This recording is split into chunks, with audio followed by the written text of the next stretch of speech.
변방 목사의 아침 묵상 2026년 6월 6일 토요일 아침입니다.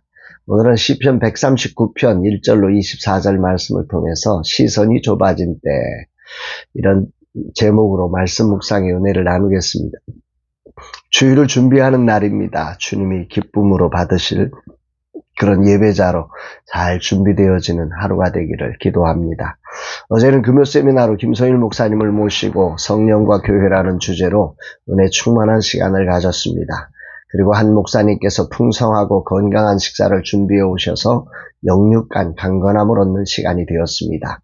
계속되는 시간 주님의 은혜가 참여하시는 모두에게 충만하기를 기도하고 헌신하시는 목사님께 감사를 드립니다.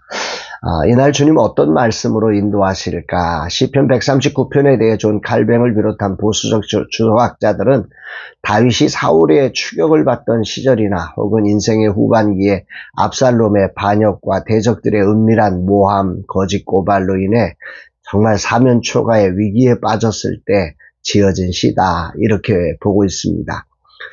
이런 순간의 공통점이라고 하는 것은 내게 있는 사람들이 다 나를 오해하고 비판하고 모함하고 떨어져 나가는 그런 순간이죠. 그러니까 어떤 순간보다 가슴이 아프고 힘든 시절입니다. 이때 다윗은 인간적인 변명을 멈추고 내 심장과 폐부를 완벽하게 꿰뚫어 보시는 진실하고 공의로우신 재판장이신 하나님의 법정으로 도피해서 자신의 그 순전을 의탁하고 있음을 우리가 보게 됩니다. 23절 24절에 보니까 하나님이여 나를 살피사 내 마음을 아시며 나를 시험하사 내 뜻을 아옵소서. 내게 무슨 악한 행위가 있나 보시고 나를 영원한 길로 인도하소서. 이 고백이 쉬운 것 같지만 사실 되게 어렵습니다. 왜냐하면 상처라고 하는 것은 우리를 객관적으로 보지 못하게 하고 나를 자꾸 주관적이 되게 하는 능력이 있습니다. 상처의 위험함이 바로 그거죠. 상처 자체가 아니라 상처는 우리의 시선을 왜곡합니다. 움츠러들게 만들거든요. 그리고 안 아프게, 나를 더 이상 아프면 안 되니까 안 아프게 하려는 욕망으로 이 객관성을 상실해버리고 자기 보호, 자기 방어적으로 나가게 되기 때문에 그렇습니다. 이런 순간에 다윗은 놀랍게도 그 배신, 오해, 모함, 이런 것들의 한가운데서 하나님 앞에 나를 객관적으로 봐달라고, 내게 무슨 악한 행위가 있나 보시고 나를 영원한 길로 인도해 달라고 이런 기도를 하는 모습은 참 감동이 아닐 수 없습니다. 그러면 다윗은 어떤 믿음이 있었기에 이렇게 심각한 순간에 이런 객관적인 모습으로 하나님 앞에 설 수 있었을까? 이것이 오늘 묵상의 방향이 됩니다. 다윗이 가진 첫 번째 믿음은 하나님이 자신을 아신다는, 속속들이 나를 알고 계시는 분이시다. 오늘 하나님이 몰라서 이런 일이 벌어진 게 아니다. 이 사실을 고백한다는 거죠. 3절 4절에 나의 모든 길과 내가 눕는 것을 살펴보셨으므로 나의 모든 행위를 익히 아시오니 여호와여 내 혀의 말을 알지 못하시는 것이 하나도 없으시니이다. 1절로 6절에 걸쳐서 다윗은 하나님이 나의 앉고 일어섬을 아시고 멀리서도 나의 생각을 다 아시고 나의 모든 행위를 샅샅이 뒤져서 그냥 대충 아시는 게 아니라 샅샅이 살펴서 나를 아신다고 이렇게 고백합니다. 심지어 내 혀의 말을 알지 못하시는 것이 하나도 없다. 내가 말하기도 전에 이미 내 생각을 다 아시는 분이시다. 이렇게 고백을 합니다. 이런 믿음이 다윗으로 하여금 상처 앞에서도 당당하게 나를 아시는 하나님, 나를 살펴주세요. 그리고 나를 인도해 주세요라고 고백할 수 있는 거죠. 상처가 다가오면 보통의 사람들의 반응은 세상이 나를 몰라준다, 세상에 믿을 놈 없다. 그러면서 이게 다음 스텝이 어디냐면 어떻게 하나님 이럴 수 있습니까? 이렇게 나가는 게 일반적인 스텝 아닙니까? 그런데 다윗은 이 순간에 이런 놀라운 고백을 하면서 6절에는 그분이 나를 안수하신다, 축복하신다. 이 참 감동이 아닐 수 없습니다. 두 번째 다윗이 가지고 있는 믿음은 하나님은 어디나 계시다라고 하는 믿음입니다.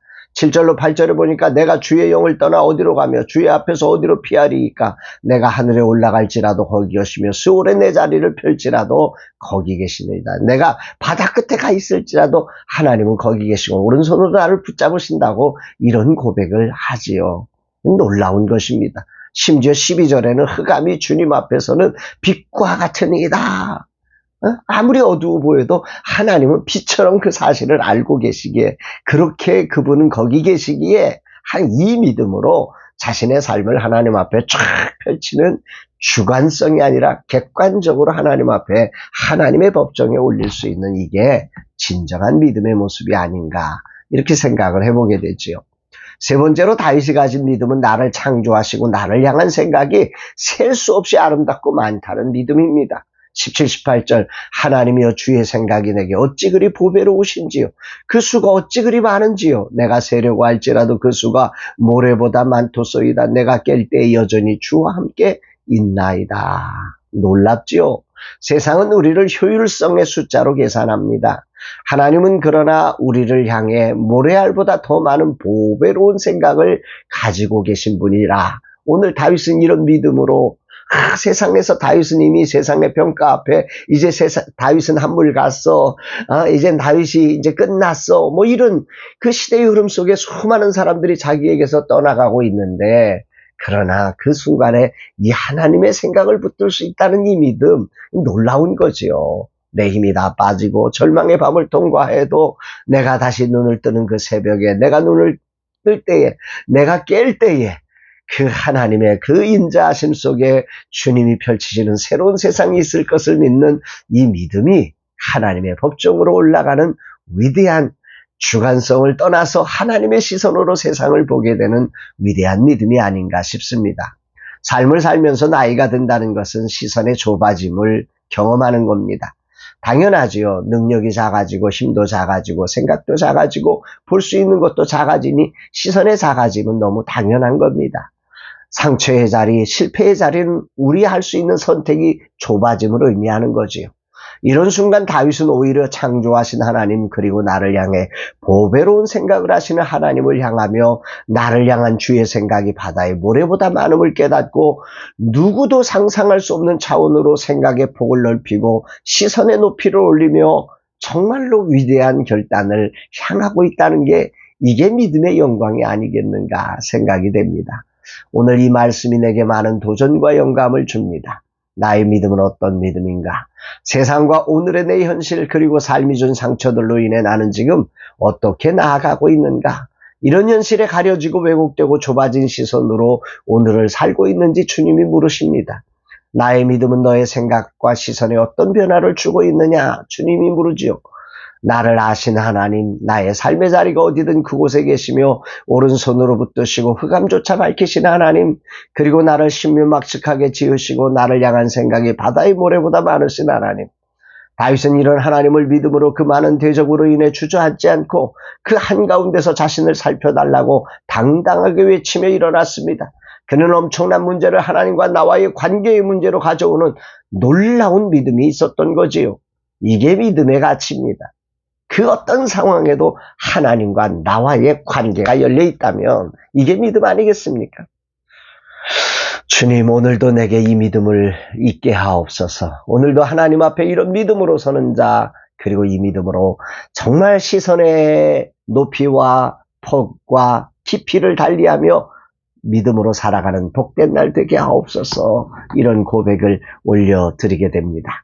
여러분을 아시고 나를 아시는 그 하나님 보배로운 생각이 바다의 모래보다 많으신 그분을 신뢰하십니까? 그분은 어디나 계십니다.